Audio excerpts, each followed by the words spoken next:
जसं तुम्ही तुमच्या बायकोला सांगताय की माझ्यासाठी आई खूप महत्वाची आहे, आई खूप महत्वाची आहे, असलीच पाहिजे, बरोबर आहे. तसं तुमच्यासाठी बायको सुद्धा महत्वाची आहे आणि ती सुद्धा असलीच पाहिजे.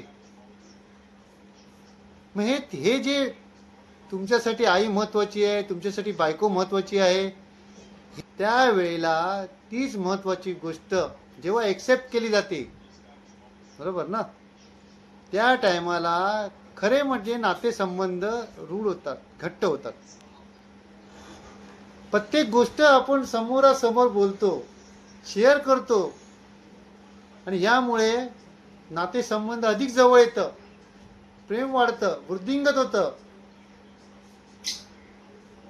आता जर का तुमची आई बायकोला काही बोलत असेल तर आईनी माझ्या बायकोला काय बोलावं हे सुद्धा आईला समजलं पाहिजे आणि बायकोनी सुद्धा आईला काय बोलायचंय हे तिला सुद्धा समजलं पाहिजे. कारण की दोघं एकमेकांसाठी किती महत्वाचे आहेत हे एकमेकांना समजलं पाहिजे. एकाच बाजूने टाळी वाजत नसते, दुसऱ्या बाजूनी पण मग त्याला कडकडाट असा प्रतिसाद येतो.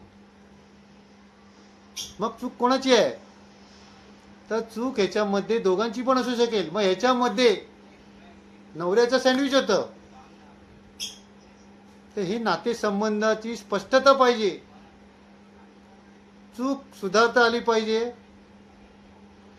आणि त्यांना हे सगळं सांगता आलं पाहिजे.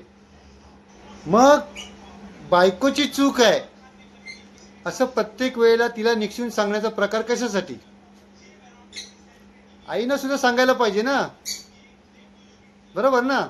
मग हे झालं पाहिजे आणि जागेवरती झालं पाहिजे, त्या ठिकाणी स्पष्टीकरण पाहिजे, तर अजून नातं चांगलं होईल, घट्ट होईल. मी तर म्हणतो एकमेकांना उलट बोलाच कशाला, चांगलं राहा, चांगलं बोला, संपला विषय.